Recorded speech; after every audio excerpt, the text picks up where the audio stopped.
Here and Dear Abby. Dear Abby. yeah, like a Dear Abby, but with like really bad ideas. If you kind of thought about it, maybe perhaps it might make sense if you're on heavy meds. But yeah, she's a very irresponsible woman. She's kind of like Sarah Palin meets Stephen Colbert. But it's in its infancy. So if you check it out, you can. I mean, I think we just launched it online recently.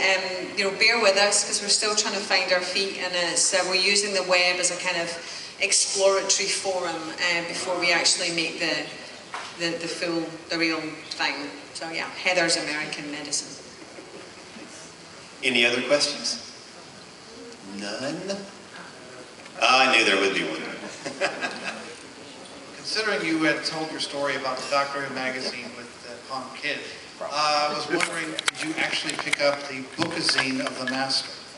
No. Oh. No. With you We on the were cover? lucky to get one when it came over here about months later after it was released, so we actually did get a copy ourselves. I think you should. I will. Maybe there's a little pack. I think there's a little pack coming to me from this stuff. Takes a while to get across here now. Yes, it does.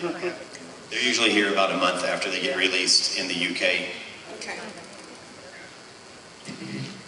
Hi. Sort of a weird request, but I have a favorite Roger Delgado line that I would really like to hear Missy say.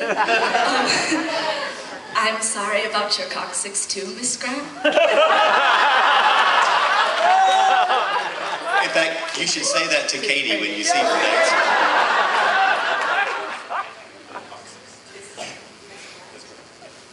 I'm sorry about your coccyx too, Miss Grant.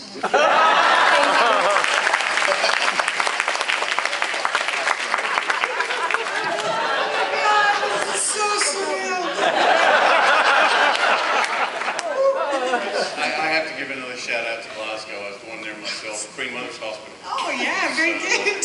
Yeah. Glasgow!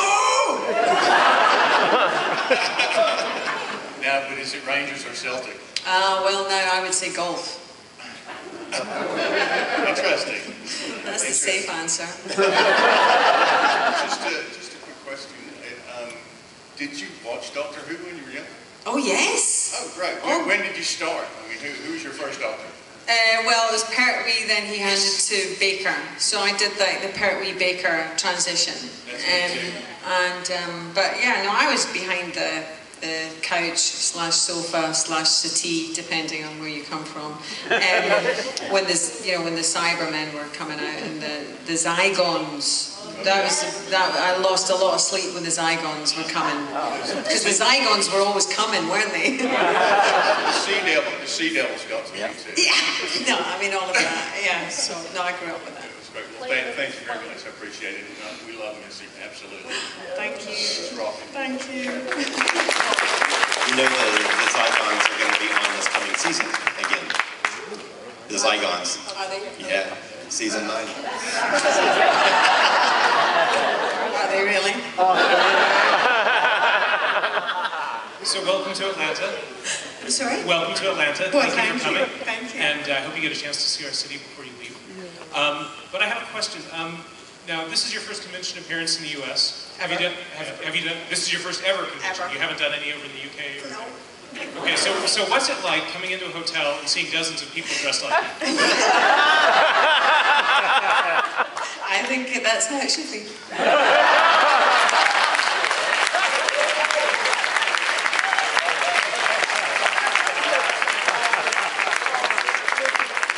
That's my kind of universe.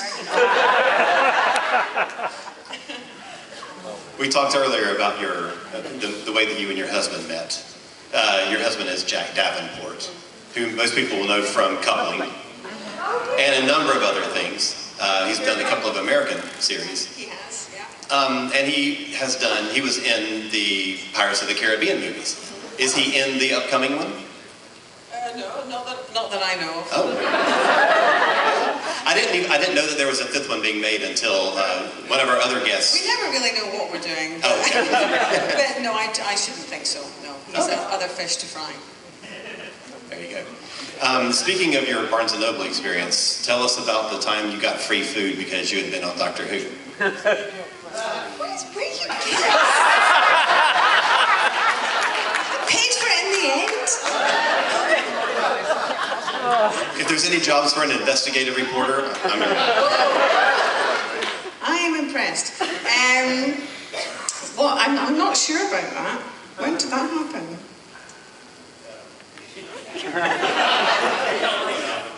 Oh, yeah. Oh, no, it wasn't Barnes & Noble. No, it was a... No. Oh, I see, yeah. Oh, no, it was a bakery in Brooklyn, and I think it just, Doctor Who just come out or something. And this is the first time I was really heartened that, because I kind of missed the experience of having that reveal because I don't live there, and because I've grown up, so I have that cultural history with what it really means for the master to be a mistress. We mentioned that earlier. So I thought I was going to miss that moment, and then it was really lovely because I went into this baker's and I chose X, Y, and Z, and she just gave it to me for free, and she said, that's anything the mistress wants, the mistress gets. I said, can I have a couple more then? Yeah. She's now out of business because I go there every day. Have you been to Atlanta before this? No. This is your first time in Atlanta? No, I pretty much haven't been out of Brooklyn. Oh. When did you move to New York? It was about 4 years ago. Oh, really? And I lived in LA for 4 years, and then we moved to New York about 4 years ago. So I've been in the States for about 8 years, but I haven't really seen anything in between. It's nice. It's a nice chance to get out and see a bit more. How do you like living in New York? I really love it. I mean, I fought it at first because I was living a very horizontal lifestyle in LA, and then all of a sudden it was very vertical, and that took a moment to get my head around. But we recently went back there for work, actually, for that show for HBO was shot over in LA, and I've been sort of Brooklyfied or New Yorkified or something. It's actually more familiar to me because coming from Glasgow, there's quite a tight-knit community, and so Brooklyn sort of reminds me of a sort of like American Glasgow in a way, very similar aesthetic, very similar architecture, and I like, everybody in your block, and I like that community feel, whereas in LA, it's just lots of driving around in a car, thinking you're somebody and forgetting that you're nobody.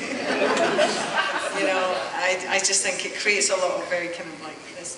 It's just a sort of unrealistic for me now. It was nice for a minute. It was a sort of novelty, but sunny every day. I like the seasons. I like the weather. You were mentioning earlier today about having recently seen Stevie Wonder play. What music do you listen to, and do you go to shows a lot? I would do more, but I don't get the chance to. But I'm still a loyal fan of. I don't know if anybody knows John Martin. He's like this incredible Glasgow musician. Like you should check out John Martin Solid Air. Check that out. Amazing. Love all the 70s, I love a bit of disco, love funk, love R&B,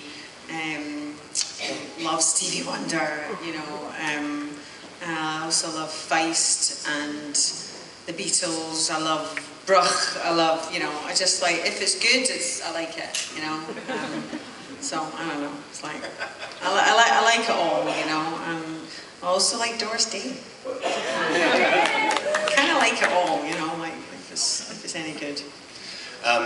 My iPod Shuffle is just the randomest thing ever. Now that you've done your first convention, do you see doing some more?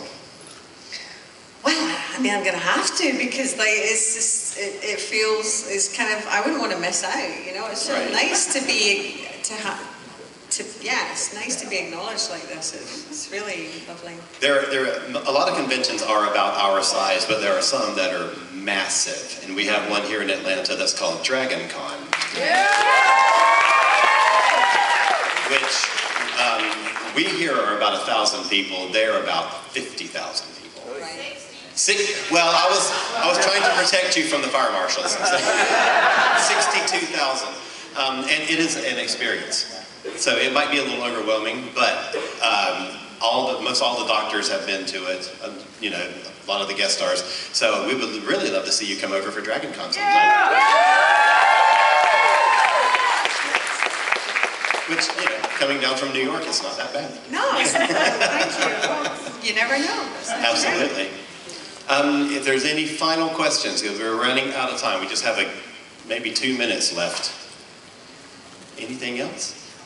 Is there anything you would like to say to the audience before you, because you're basically about to hit the road for the airport pretty soon.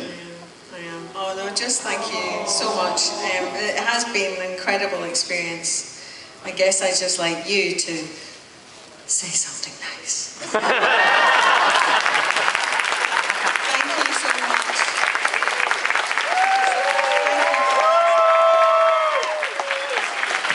And if you get the chance, say something nice to Mr. Capaldi.